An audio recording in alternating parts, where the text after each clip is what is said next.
everybody, it's Amy from Winterwood Studio, and today we're talking about my 4 easy steps to find your style as an artist. So come on in and let's talk for a little bit. So I say 4 easy steps because the steps themselves are easy. However, figuring out yourself and your likes and your dislikes and all of that is a little bit tougher. Don't expect to be able to do this immediately. It's going to take a while, and in fact, obviously I'm still working on this for myself, so but we can work on it together. So I'm going to tell you my 4 easy steps to figure out your style as an artist.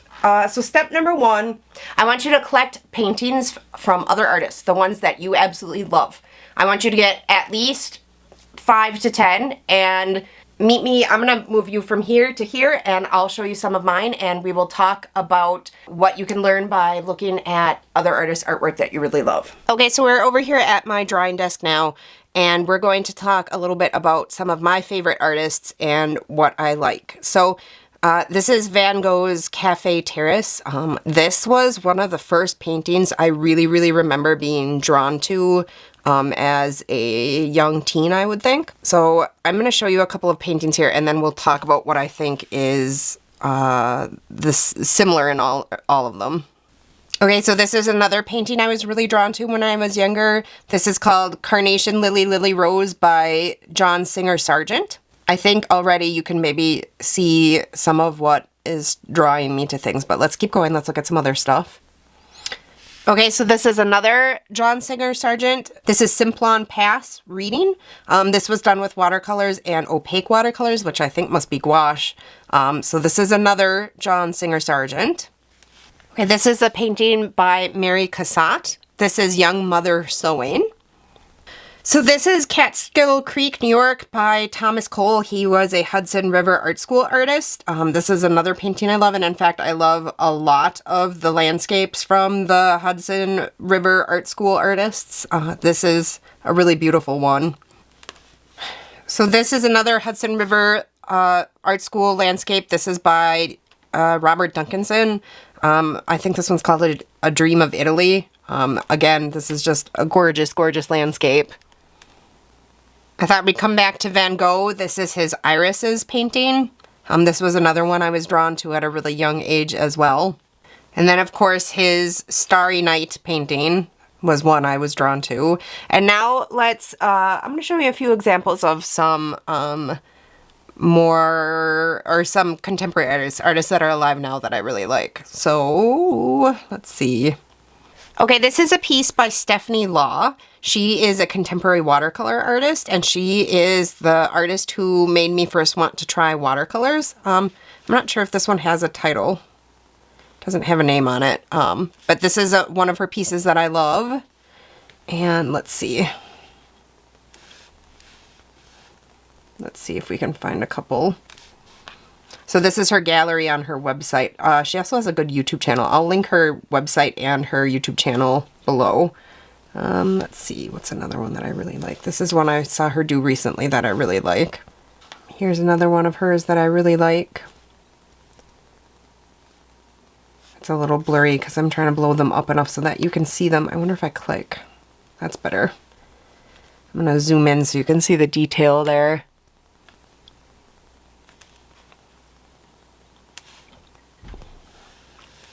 And another one.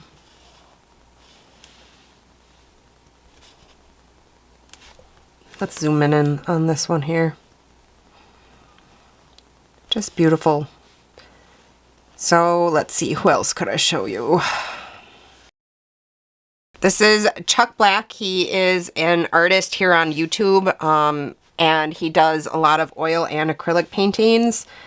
This is one of his newer ones. This is A Never Ending Cycle. I think this is, whoops, Yellowstone. He does a lot of landscape. And I think I said it already, but both acrylic and oil. Let's see if we can find another one that I really like. This one's beautiful.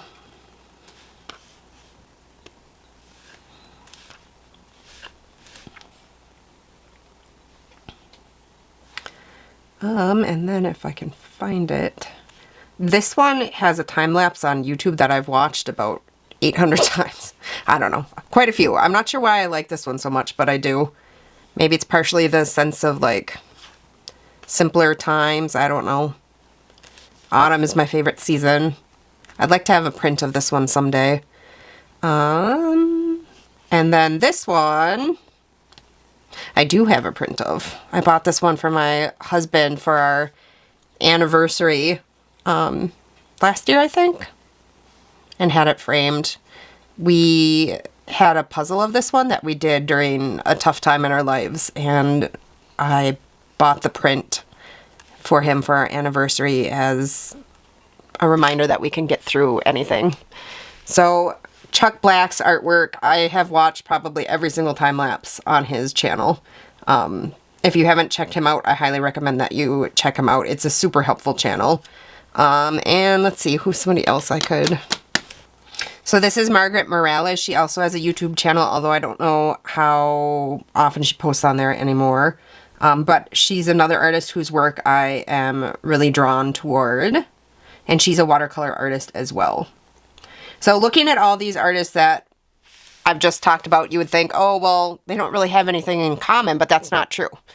If you really think about it, like, they all use fairly saturated colors, and a bright color palette, and they all, a lot of them, I shouldn't say all of them, but a lot of them depict light in their artwork. So light effects, sunsets, the way the light hits a figure, the way light can cause changes in shadow and color and white. Some of them are realistic, some of them are not. And they're all either oil paints, acrylics, or watercolor. So those are the artists that I was drawn to. I mean, I would say in the beginning of my journey. Some of those were from way back. And then, like, these more modern artists are some of the ones that I found back in, like, 2016, 2017, when I started watching art channels on YouTube. So looking at all of these and analyzing them, like I just said, I would say that they all have a vibrant color palette. They all portray light in some way or another. And they are all either landscapes or people, or animals, I should say too. So right there, I know that I'm drawn to bright colors, light effects, landscapes, people, and animals. So, I mean, no surprise, if you follow my channel, you know those are the things that I like to draw and paint. So do this for yourself. Put together some of your favorite artists, look at some of their paintings, and sit down with a notebook and write down what they have in common and what you're drawn to in each of the paintings. And now let's move on to step number 2. Okay, so we're back over here. That was step number 1. Step number 2 is to take some of your own artwork and analyze it. And this time, you're going to be looking for stuff that you're naturally good at, but also stuff that you really love. So I have a talent for being fairly realistic in my work. I've fought it for quite a while, and now I'm thinking maybe that is not the way to go. I am naturally talented, to whatever degree, at being able to create realistic artwork. So instead of fighting it, maybe that's going to be part of my style. So you want to look at what you know you're good at. And if you don't know what you're good at, look at compliments you've gotten from other people, whether it's on social media or friends and family or art teachers. What have they told you they really love about your artwork? What are people drawn to in your artwork? That's probably something that you are naturally talented at, and you should take that into account when you're planning future works. And this step, analyzing your own artwork, you're also going to analyze what you really love to do. And that can be both subject matter and medium. So do you love to paint animals? Do you love to draw people? Do you love to watercolor flowers? What mediums do you love using the most, and what subject matter do you love to work on the most? That right there should be a huge signal as to what your natural style should encompass as far as subject matter and materials and mediums. So that's step number 2. Step number 3 is to practice. And I know people don't like to hear this, but unless you practice, you're not going to get better. So you're going to take the stuff that you love from step 1 and the stuff that you love from step 2, and then you're going to practice. And you should really try to have an almost daily practice. That doesn't mean you have to do a full-blown big art piece every day, but you should be sketching every day or spending 10 minutes creating something, even if it's just like, 10 minutes working on a painting you have up on your easel. You should be trying to do something pretty much every day. I have seen the most rapid growth in my quality of art when I am when I put in the effort and work on it every day. So either during like art challenges like Inktober, where I was drawing every day for a month, when I made a challenge for myself to post on Instagram every day for 2 months, and even here just having my YouTube channel now where I have to turn out so much art each month to make videos. All of those things, whenever I've been really focusing on something like that, I've seen huge amounts of growth in the quality of my artwork when I'm practicing. And that was also why I wanted to start my sketchbook club over on Patreon, because on the days when I wasn't working on one of my big projects, I was finding myself not doing anything.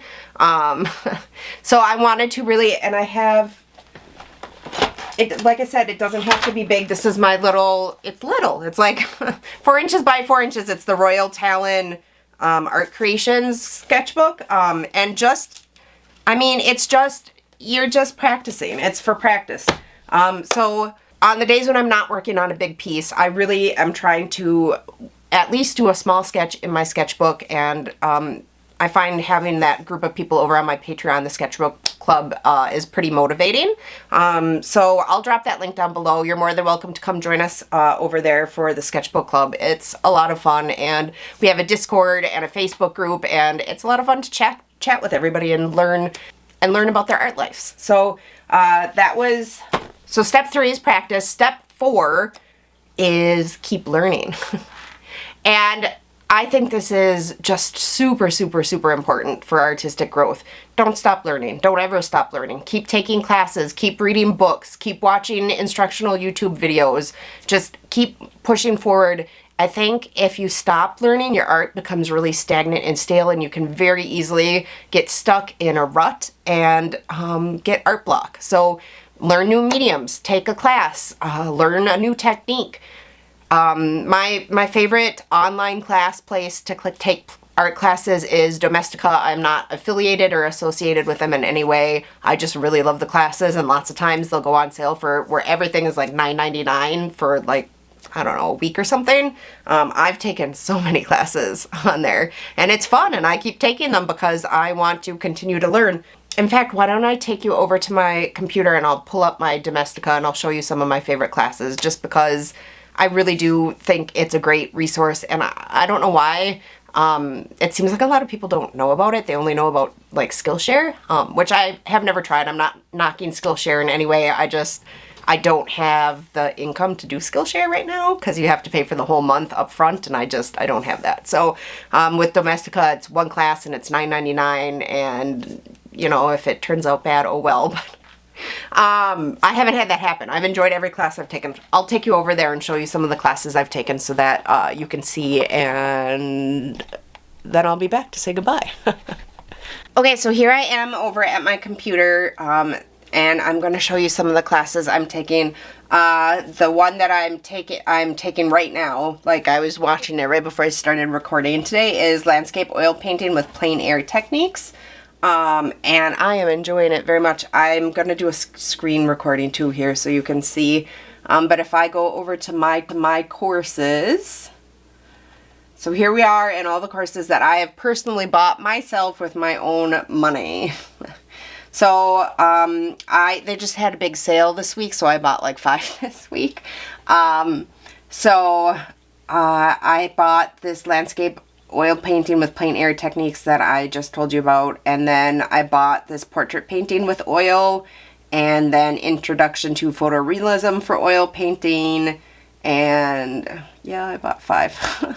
I bought Expressive Watercolor Painting, Creating Compelling Illustrations, and I bought this one, Natural Illustration with Digital Painting. She has another good class that I've bought about creating your own stationery.